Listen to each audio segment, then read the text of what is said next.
안녕하세요, 석유파파입니다. 안녕하세요, 탱크맨입니다. 여기는 중계주공 5단지와 라이프 청구 신동아 사이에 있는 은행 사거리입니다. 네, 중계주공 5단지 페인트 칠이 상당히 깔끔하게 되어 있거든요.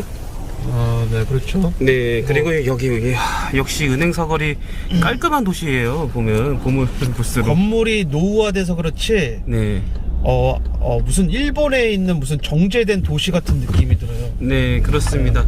개인적으로 이런데 진짜 실거주하게 되면은 진짜 출퇴근만 생각지 않고 살면은 여기는 이런 분들이 오시면 좋죠. 네, 내가 사업한다. 네, 근데 내가 굳이 출근을 안 해도 되고, 네, 그러니까 이제 회장님이나 대표님 같은 분들, 네. 그런 분들이 가족을 케어하기에는 아주 좋은 곳이죠. 네. 여기는 또 대체적으로 보면은 학생들이 진짜 공부에만 열중하는구나라는 걸 좀 많이 느꼈어요. 그러니까 작년에 한번 추석 그 즈음에 갔었을 때도 독서실에서 공부하고 나온 학생들이 굉장히 많이 모였거든요.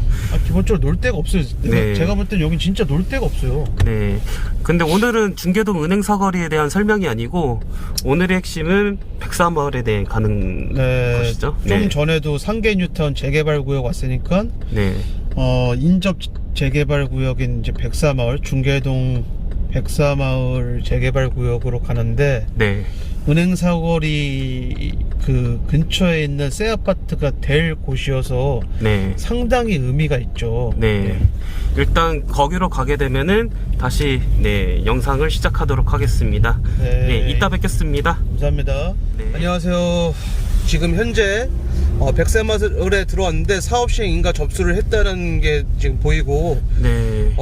거주 세입자 현황 조사 및 어쩌고저쩌고 임대주택 공급 대상자 확정을 위한 어쩌고저쩌고 신청서 접수합니다. 네, 거기다가 공가 출입 및 사진 촬영을 금지합니다. 네. 이렇게 써져 있는 거 봐서는 굉장히 좀 철저하게 관리를 하고 있는 게 보이네요. 여기 지금 현재 사업 시행 인가를 접수했고 내년에 사업 시행 인가 나오는 게 100%예요. 왜냐면 여기 서울시 예산으로 하는 곳이어서, 네. 서울시 입장에서는 서울시 세금을 드리는 곳인데 하루라도 빨리 해야 추가 분담금을 줄일 수가 있죠. 그래서 네, 여기 그렇습니다. 100% 그냥 무조건 문제가 조금 있어도 무조건 사업 시행 인가가 나오는 곳이고, 네. 재개발 지역에서 서울시 SH 임대아파트 이주자를 위한 그 임대아파트를 무상으로 제공한다. 지금 그 현수막이 붙었는데 저것도 2차 공고예요. 그러니까 한 번은 이미 했다는 거거든요. 네. 이게 굉장히 이례적이고 있을 네. 수 없는 일인데, 어쨌든 서울시가 지원을 해주는 구역들은 이런 장점이 있다. 네, 과거 벽화마을처럼 세팅하려고 했을 때 이런 군데군데 이런 벽화들이 사업이 그려져- 되는 와중에 벽화마을이 그려진 거예요. 네. 왜냐면 워낙 오랫동안 20년, 30년 가까이 재개발이 지지부진했거든요. 네, 이러기도 그렇습니다. 힘든데 네. 이렇게 된 이유가 뭘까요? 사업성이 안 나와서 그렇죠. 네, 당시에는 낮은 사업성이었거든요. 그러니까 건물을 높게 지을 수가 없었기 때문에 네. 그리고 그때 당시 노원구는 시세도 워낙 낮았기 때문에 높은 고분양가의 그 일반 분양가를 산정이 어려웠는데, 진짜 2020년이 되어서야 사업 시행 인가 목전 앞에 다다르게 되었습니다. 이것도 사업성이 좋아서 난 게 아니에요. 네. LH가 사업성이 안 좋아서 손 뗐는데 결국은 SH가 서울시 예산으로 떠안고 하는 사업이어서 네. 우리의 세금으로 하는 사업이에요, 이것도. 네. 네, 그리고 재정 저희가 여기 백사마을을 주목한 이유 중 하나는 첫 번째로 노원구는 신축 아파트가 절대적으로 희소해요. 절대적으로 희소한 점. 그리고 두 번째는 정부의 예산 사업으로 진행을 하고 있는 사업지라는 점. 이 두 가지 이유가 가장 핵심이기 때문에 여기를 많이 주목을 하라라고 저희는 그렇게 얘기를 했고. 그럼 사업성 얘기를 네. 좀 해볼까요? 네. 자, 여기 지금 와서 우리가 봤지만 다세대가 없이 다 그 단독 뭐 이런 거잖아요. 네, 네. 그렇습니다.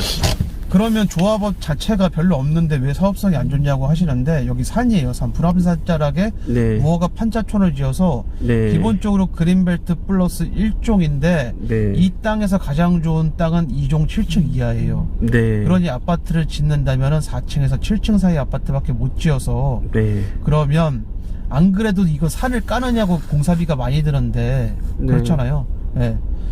그러면 추가 분담금이 너무 많이 든다는 거죠. 그래서 이제 네. LH도 포기했는데 박원순 전 서울시장이 여기 방문하셔가지고 네. SH가 서울시 예산으로 떠안고 가라 해서 이제 그렇게 되는 겁니다. 어쨌든 게다가 여기 오래 거주하신 세입자분들 문제도 좀 있었는데 이거를 또 네, 임대주택으로 네. 공급을 하겠다고 하는 게 사실 원래 이주 및 철거 단계 그 즈음에 관리처분 인가 즈음에 시작을 하는데 건축 심의 통과하고 난 직후부터 현수막을 그렇게 붙었어요. 네, 빨리 네. 그러니까 여기 집들이 너무나 위험하니까 네. 최대한 빨리 안전한 곳으로 모시려고 하는 거고 네. 잘 생각해 보세요. 우리 공공임대 들어가려고 청약 쓰지 않나요?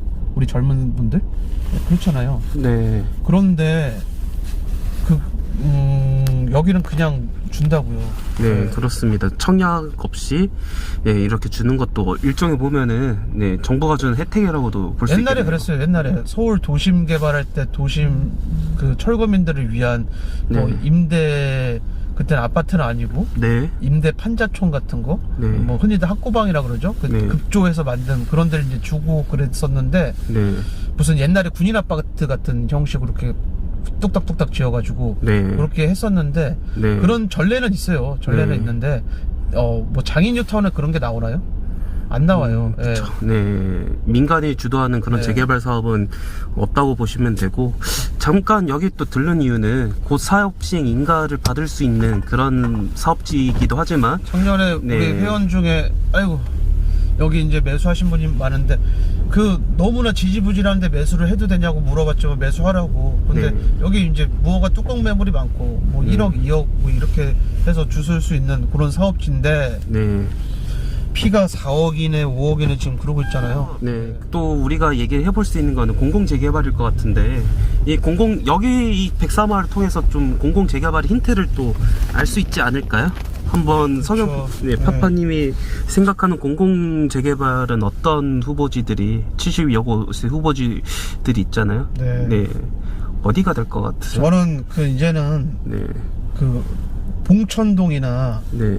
저기 신월동 같은 그 정말 진짜 우리 가봐서 일단 깝깝하잖아요. 네. 그런 동네 좀 구제를 해줘야 되는데 지금 올라가려고 했는데 여기 지금 눈길이어서 못 올라 차가 미끄러지네. 네, 그렇습니다. 일단 그렇고 네. 천천히 내려가고 그래서 네. 그런데 여기 백사마을 정릉골 뭐 상계 1구역도 그런 후보지로 아주 적당해 보이고 네. 그래서 그런데 네. 그러니까 애초에 그 재개발이 무너졌는데 조합장의 비리나 네. 아니면 다른 요소가 아니라 그 네. 비대위가 강해서가 아니라 정말 오리지널로 사업성이 부족해서 무너진 데 있잖아요. 네. 추가 분담금이 너무 많이 들어가는데 반면에 그 동네 분들이 그걸 감당할 능력이 너무도 없는 곳들. 네. 이 그쵸. 제가 볼 땐 1순위가 되지 않을까. 단 네. 조건은 노후도 70%가 무너지지 않아야 되고 네.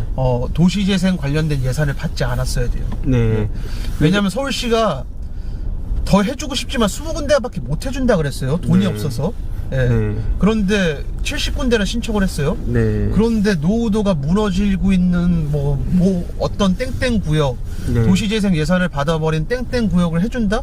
그러면 아마 데모 일어날걸요? 네. 그래서 그 104마을이 사례를 봤을 때 여기서 또 공공재개발 후보지를 좀 유출을 해볼 수 있지 않을까라는 게 저희 결론입니다. 네, 맞아요. 그래서 네.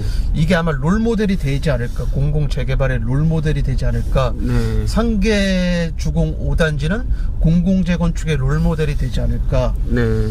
저는 그렇게 생각하고 실리를 얻으면 되죠. 네. 뭐 임대인들과 섞여서 살면 어때요? 돈 버는데 아무 문제가 없는데 뭐. 네. 그들이 그리고 뭐 무슨 상관이에요? 같이 사는데 같이 살면 좋죠. 그리고 실제로 그 분양권 받은 우리 회원님들이 그 얘기도 하셨어요. 그러니까 임대주택이 소셜 미스하는 게 오히려 낫다고 생각한다. 네. 왜 그러냐면은 강남에 지금 네. 임대단지랑 지금 섞여서 살고 있는 그런 데도 있는데 네. 오히려 강남 주민분들이 살아보니까 네. 임대동을 따로 빼는 것보다는 한 동에 같이 몰아넣으니까 임대인이 누군지 티가 안 나서 오히려 좋다. 네. 네, 그런 말씀을 하시더라고요. 네. 잠실에서 오신 우리 요번에 그쵸. 상담반에 오신 네. 분인데.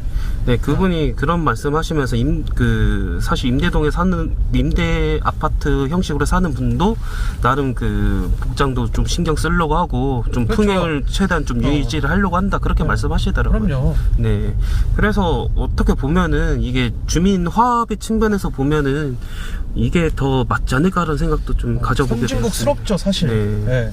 그걸 구분하는 건 후진국스러운 거고. 네.